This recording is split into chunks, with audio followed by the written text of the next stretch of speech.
welcome to a victorious post-game edition of the Waypoint FPL update. And we have winning coach Chris Leach with us again, of course. How's it going, Chris?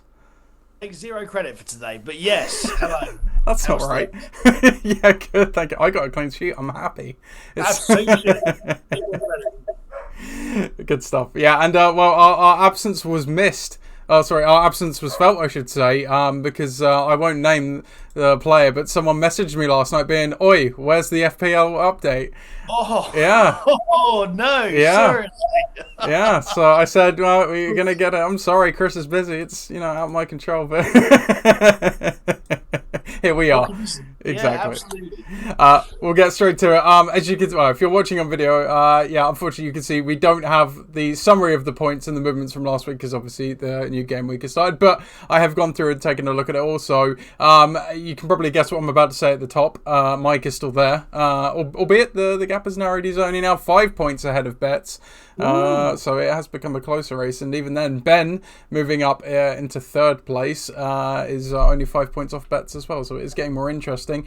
James comes back into the top 5 as well, I think, or jumps up from 5th to 4th, and Alex Martinic, he moves back into the 5th spot.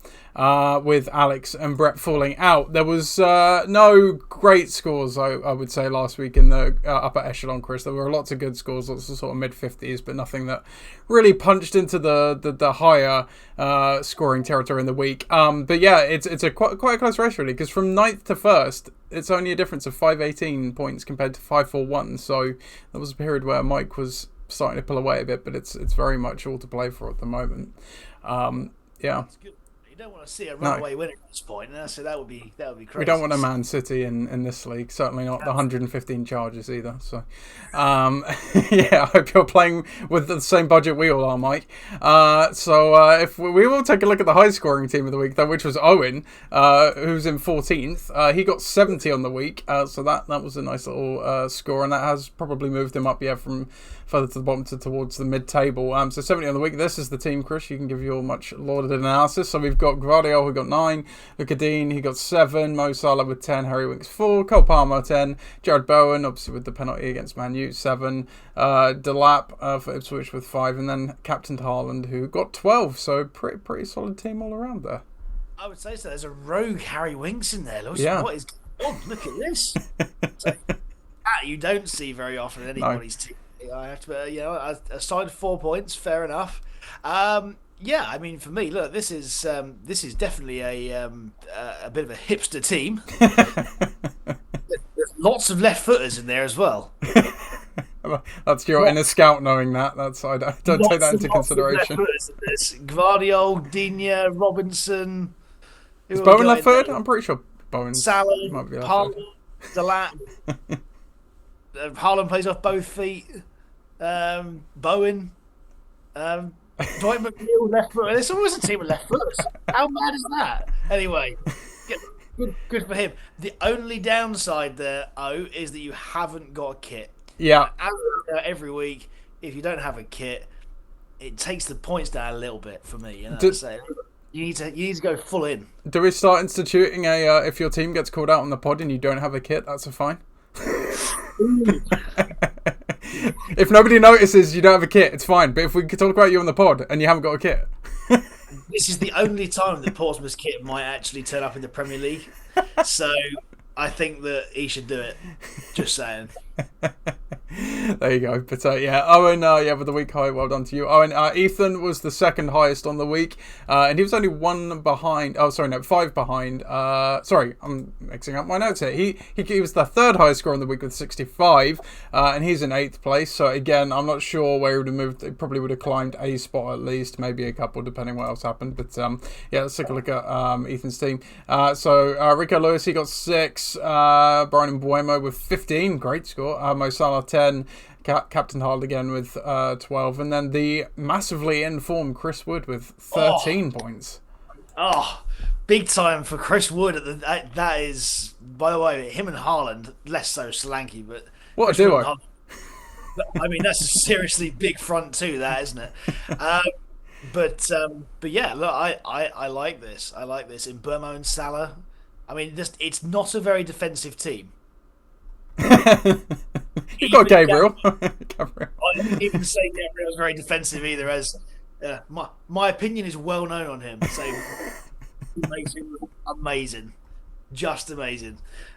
So yeah, but anyway, sometimes attack is the best form of defense, and clearly in this instance it is. Yeah. But also no kit. Yeah. Again, a couple of people falling foul here. Yep. It's not good. So we'll turn to the bottom now. Harry is still bottom by some fair margin. His score was fairly low in the week, but it wasn't the lowest. We'll come to that in a second. But we will go to the second highest score of the week, 1 point off of Owen, which was Jono, who was second from bottom last week. But he had a really good week last week too. So he's all of a sudden finds himself in 18th. Very much away from the cellar now. So yeah, we'll go through Jono's team. He got a big old 0 with David Raya, but that's pretty much where the bad news ended, because he got 9 again with Gordeo, Mark Gay 6, which you will be a fan of, Chris Emil Smith Rowe 6, Ezra also with 6, Salah again with 10, and Buemo with 15, captain again with 12. So yeah, a couple of Palace players powering Jono to the second highest score of the week. Jono, to his, did I say 69? 69, yeah. Of course. Yes. Yeah, Palace's, I mean, miraculous victory against Spurs. Clearly, the cornerstone of this one. But yeah, I have to say, I'm a fan of the balance of this. Obviously, Jono has a 4-4-2. Of course. What else would Jono have? What else would it be? Wouldn't be a back three. Well, since he's gone to a back three, he's obviously scoring better, playing better. What can I say?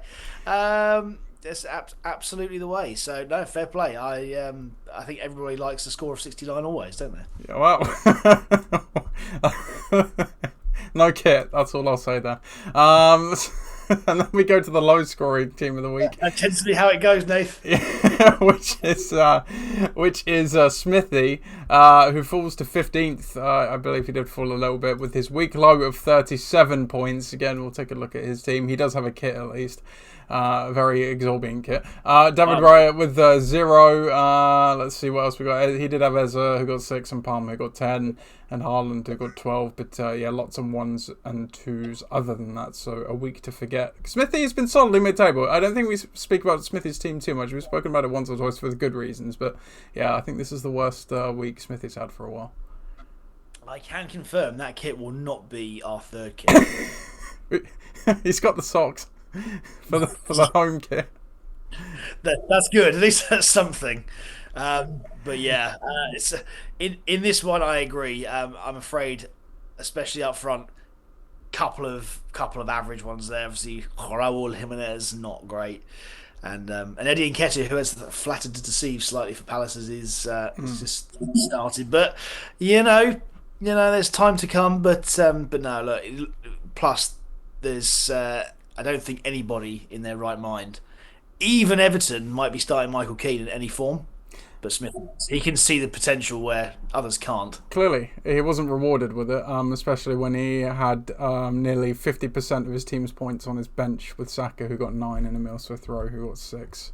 So. Yeah, neither of Everton's been fair. I'm just sorry. I've been completely distracted as New Zealand have just scored. That's again. Fine. That's fine. That's okay. Yeah, I'm sure Smithy will be glad by that. I'm sure. To be fair, you got to give them one sport, haven't you? They've got Chris Wood too. He did well in fantasy. They've got Chris Wood. They do. But that is all I had for the Waypoint update. So to let you get back to the rugby, Chris, we'll give you the final word as we head into the rest of the weekend. This has been much more fun with a win. Yeah, I really enjoyed this morning. If you weren't there, we were quite good. We were as good as they were bad, and that is all we can really ask for. So yeah, better luck next week. Well, I say better luck next week. Just as much luck next week against Riverside away at Fleming Park at a 10:30 kickoff, and we'll have more details for you in the week on that. But otherwise, enjoy your weekend, and I will see you all, or some of you anyway, next Thursday.